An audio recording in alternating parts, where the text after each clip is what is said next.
Hi, welcome to Therapeutic Articles and Fairy Tales. Today I want to share with you a story that I wrote 2 months ago. It's called The Song of the Void, the Selfish Story. In the blue, blue sea, there lived a fish called Selfish. What a strange name, you might say. Who gives such a name?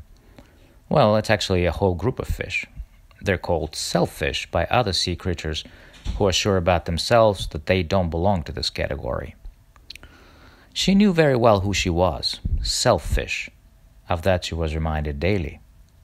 Stop thinking about yourself all the time. You never care about others, the others chided. Why are you looking at yourself all the time? If you weren't selfish, you would have had more compassion on our poor nerves. Why am I selfish? Thought Selfish. I have to change. From now on, I will think about others all the time. And that's what she did. Tired of being shamed and blamed, she decided she would be looking out for the interests of others. She was hoping that others would start appreciating her more and more, and would finally stop calling her selfish. But the more she tried to please them, the less they seemed pleased. In fact, they blamed her all the more. You should think more about others and less about yourself. Shame on you, selfish. What's happening, thought Selfish. It's not working. Am I so hopeless? And so she doubled and even tripled her efforts. But the more she tried, the less it worked. Finally, she got so exhausted and hopeless of pleasing others that she flung up her fins in utter desperation. I must be doomed. I was born as selfish, and I will die as selfish. Die hard, said a crayfish who lived next door, and whose name happened to be Bruce Willis. What do you mean? Asked Selfish in bewilderment. Nothing, just talking to myself, grunted Bruce Willis, clipping off a seaweed with his sharp claw. What's your problem? I am, replied Selfish. I am selfish. No worries, said Bruce Willis. Have a coffee. And he handed her a frappuccino. You know what? Stop trying to save the world, finally said Bruce Willis, after a pause. It never works. Believe me, I know. No matter how many times you try to save the world, it always gets back in a mess. Said Selfish. But if I stop trying to save the world, wouldn't it be selfish? Selfish is as selfish does, replied Bruce Willis. To be selfless, you must first have a self that you can give up. There's a world of difference between giving up yourself and giving up on yourself. What do you mean? Asked Selfish in utter amazement. You must first become who you are. Become selfish. But I'm that already. You see, if you don't have a self, you're not really a self-fish. And to have a self, you must start looking at yourself before you look at others. Look at yourself. But if I keep looking at myself, I will be more selfish. Trust me on that, said Bruce grimly, and gave her a look that couldn't be resisted. So Selfish looked at herself, but didn't see much to look at. What do you see? Asked Bruce. Nothing special, replied Selfish. Just keep looking. Just keep looking. There's nothing to look at, finally said Selfish, and turned her eyes away. It's just me. Just keep looking. What's there to see? Don't you see a kid? A kid? Yes, a scared little kid. A kid who was left all alone in the dark. Believe me, I met that kid once, a long time ago. You did? Old story, said Bruce. I see her, suddenly exclaimed Selfish, and felt the salty tears welling up in her eyes. It seemed to her that up to this very day she had been swimming in the ocean of tears. Good. Now take her gently by the fin, hold tight, and never let her go, no matter what. Don't leave her. You are her mummy now. And one day she will be ready. Ready for what? To take on the world. Have to go, said Bruce Willis. There's another apocalypse nearby. Remember to always look at her and never, ever, ever let her go, no matter what the others say. And then Bruce hopped on his cool Yamaha jet ski and was off in a flash. Sure enough, the others showed up in no time. Hey, what are you up to? Snapped the red snapper. Nothing, just looking at myself, replied Selfish. Shame on you, Selfish, snapped the snapper. Always looking at yourself.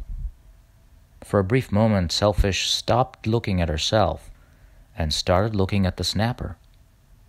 Suddenly she felt she was blushing from gill to tail.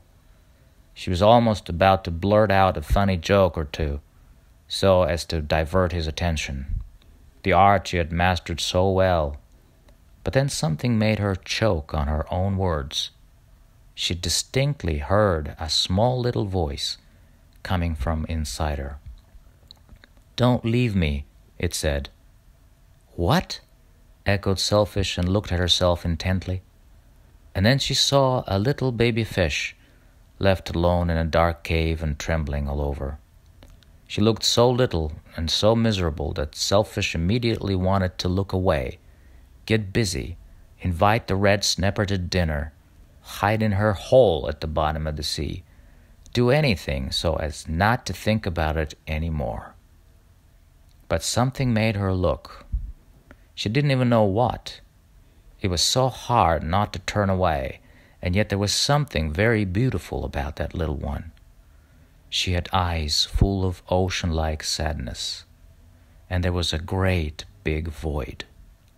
And the void was so deep and wide and empty that one could easily drown in it. It was like a gaping abyss in the crevice of time, an insatiable black hole sucking everything in with its irresistible gravity. It was at once a pack of hungry wolves, a mighty hurricane, a raging ocean, and a gentle flower, and there was beauty in it. Soft light was peeping out of that void. It was coming from within, as if it belonged to the void itself. And this light shone out of the vast emptiness, and there was life in it. And in this light, there was something one could gaze upon, hours and hours on end. There was a river of peace flowing out of it, and a warm embrace of utter tranquility and healing. There was a desperate cry as well as a dance of joy. There was profound sorrow as well as a whiff of tingling freshness.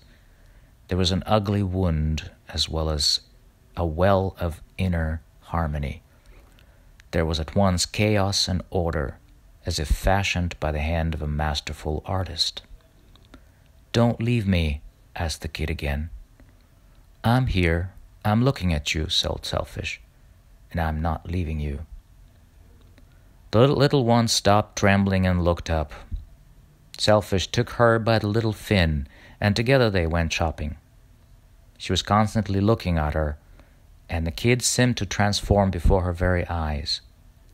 The longer she looked at her, the calmer and the happier the kid grew.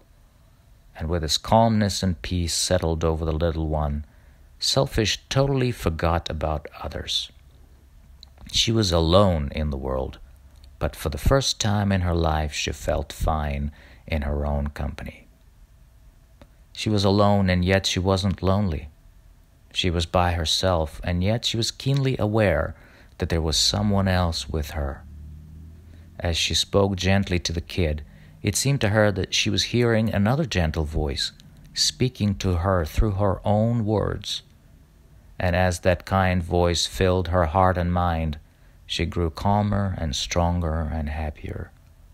"Who are you?" she asked, and looked around in amazement.